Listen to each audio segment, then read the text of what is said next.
I have decided to follow Jesus, no turning back. Ito po yung nakatatak sa puso at isipan ko. To live is for Christ and to die is gain. Build your personal relationship to God. Isang mapagpalang araw po sa ating lahat, mga kapatid. I just want to share to you my devotion po from Mark chapter 8 verse 34 to 38. Sabi po dito, kung ang sinumang tao ay ibig sumunod sa akin, ay tumanggi sa kanyang sarili at pasanin ang kanyang cross at sumunod sa akin. 35, sapagkat ang sinumang mag-ibig iligtas ang kanyang buhay ay mawawalan nito, at sinumang mawalan ng kanyang buhay dahil sa akin at sa ebanghelyo ay maliligtas yaon. 36, sapagkat ano ang mapapakinabang ng tao na makamtan ang buong sanglibutan at mapapahamak ang kanyang buhay. 37, sapagkat anong ibibigay ng tao na katumbas ng kanyang buhay.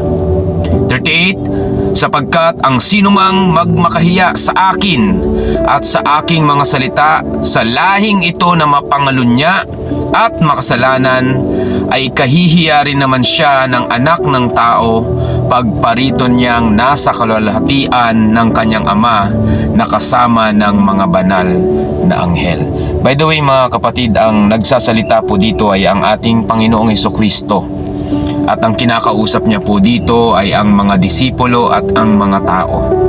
Sapagkat binibigyan niya ng idea or binibigyan niya ng kaalaman yung mga tao na kung sakaling sila ay magnais na sumunod sa kanya, ito yung maaari nilang kaharapin. Maaring sa tinitignan po natin is mahirap, no? Maaring iniisip po natin na hindi ganun kadali. That's why sinasabi ng Panginoon, wide is the gate going to destruction and narrow is the gate going to life. So kung titignan po natin, mga kapatid, there's a lot of people na gustong sumunod sa Panginoon pero hindi po nila magawa because of many distraction na nakikita natin sa paligid natin, especially yung comfort natin sa sarili natin, especially yung mga bagay na mas inuuna natin kaysa sa mga bagay na gusto sa atin ng Panginoon. Everything here on earth is temporary. Lagi po nating tatandaan yan. And hindi rin natin alam kung hanggang kailan tayo pahihintulutan ng Diyos na mabuhay. Tanging ang Diyos lamang po ang nakakaalam yan. Even you are healthy, sometimes yung healthy people mas nauuna pa silang mamatay sa mga may sakit. Yung healthy people mas nauuna pa silang mamatay kaysa sa mga may cancer, because yun nga po yung sinasabi natin, hindi natin alam kung hanggang kailan tayo. Tomorrow for us is not promise. That's why hindi tayo binigyan ng limitation ng Panginoon, hindi tayo binigyan ng percentage ng Panginoon kung hanggang kailan ka lang, katulad ng isang battery.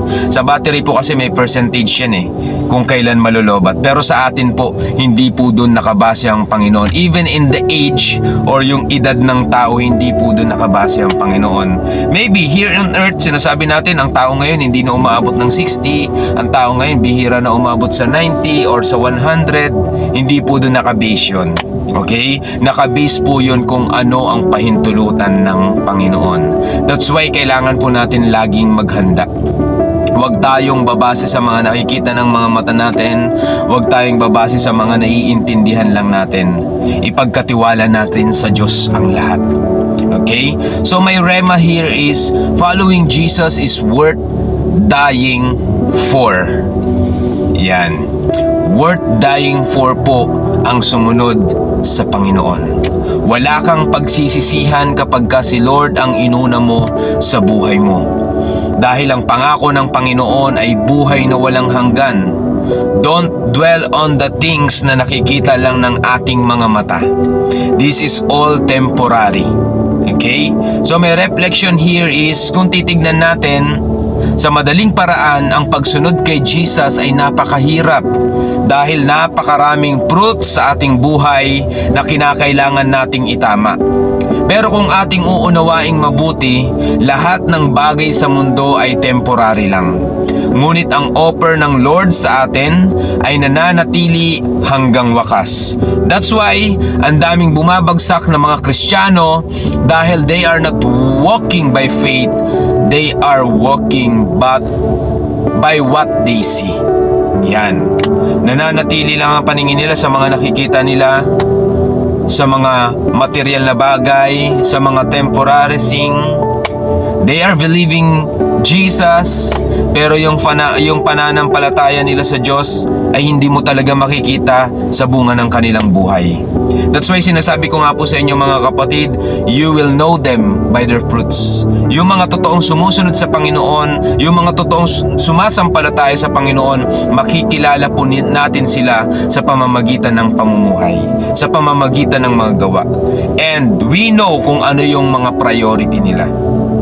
Makikita po natin yan. Wala na sa ating panahon ngayon na masasabi mong totoong Kristiyano dahil maraming alam na salita ng Panginoon, dahil madalas nakikita mo sa church pero walang commitment, no? Madalas may anyo ng kabanalan pero winalang halaga ang kapangyarihan ng Diyos. That's written in 2 Timothy chapter 3. Okay?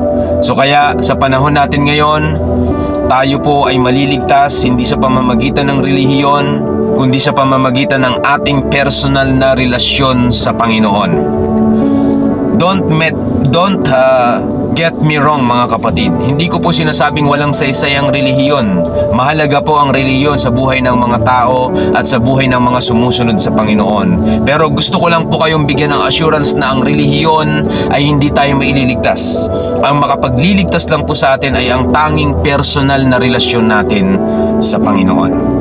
That's why we are always telling people na build your personal relationship to God. John 14:6, Jesus is the way, the truth, and the life. No one comes to the Father except through Him. Hindi ang church, hindi ang pastor, hindi kung ang sino man. It's all about your personal relationship to God. Yan po ang tanging assurance na tayo ay maliligtas. Dahil kung meron kang personal relationship kay Lord, hindi ka magko-compromise. Hindi ka babalik sa luma mong pagkatao. Hindi ka gagawa ng kasalanan. Hindi ka manlalait.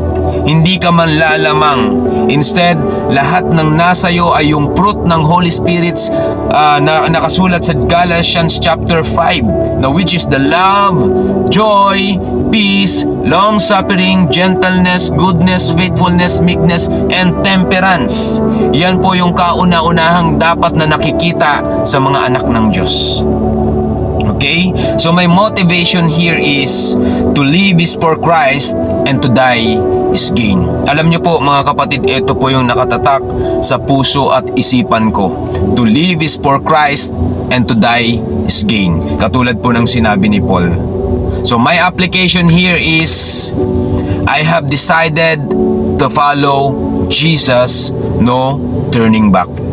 Way back 2015 or 2016 mga kapatid, nung nagdesisyon po akong sumunod sa Panginoon, yung talagang inunawa ko yung kalooban ng Panginoon. Hindi madali ang magsimula at kahit sa current mga kapatid, hindi madali ang sumunod sa Panginoon. Pero yung binitawan kong salita sa Panginoon, alam kong hindi niya ako bibiguin, at yung binitawan kong salita sa Panginoon, buhay ko na to.